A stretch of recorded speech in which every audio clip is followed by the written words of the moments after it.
Hey there, Corwin Duncan with Sharper Mind Training. Today I want to take a moment and talk about the idea of stillness leading to clarity.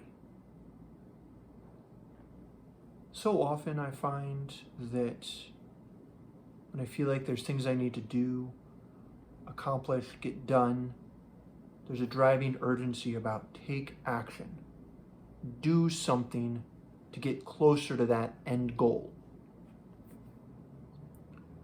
And yet, frequently when I do take that action, it doesn't move me closer to my end goal, or it moves me only a very little bit. Whereas, when I'm able to pause, slow down, and let things settle,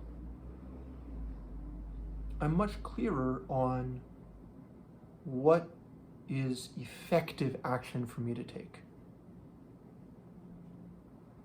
This applies very well in fencing also, or really any performance arena.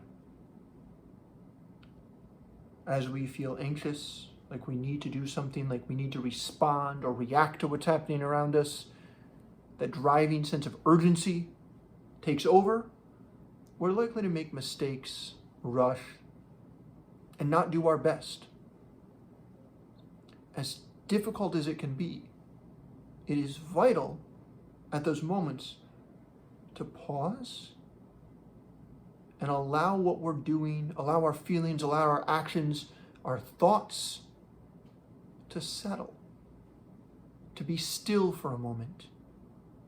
And very often this gives us clarity on what it is we need to do next to get to where we want to be. Not because we're rushing off to do that thing, but because we're taking a moment to observe. How this might look in fencing could be any of a couple ways, but the first two examples that come to mind are, one, in between touches, pausing.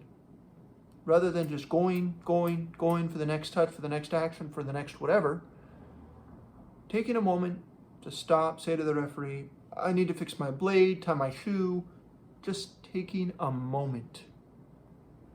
If you need to, you can even ignore the referee completely and just walk back to the end of the strip, come back on guard. The referee doesn't really matter until they give you a yellow card. So whatever they say, hurry up, get back on guard, whatever, you can ignore it for a little while.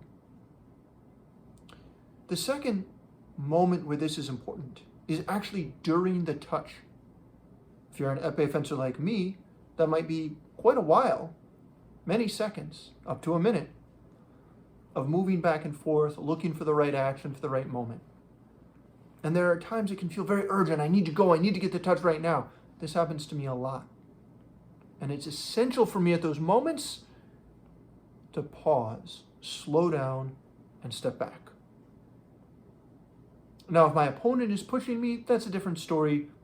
Got to deal with that. But I am often the one pushing and then losing touches in a hurry. So I need to go back, relax, chill out, and then come back, trying again, but not rushing. Now, if you're fencing saber, for example, your pause, your slowing down might be so brief, it's imperceptible to anybody on the outside. Even foil, might be somewhere in between these two.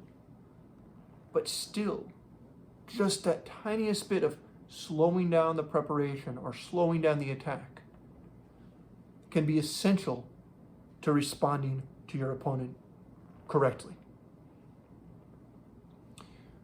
That's what I had to say today. Thanks so much for watching, and I'll be here taking a moment of stillness before my next action. See you next time.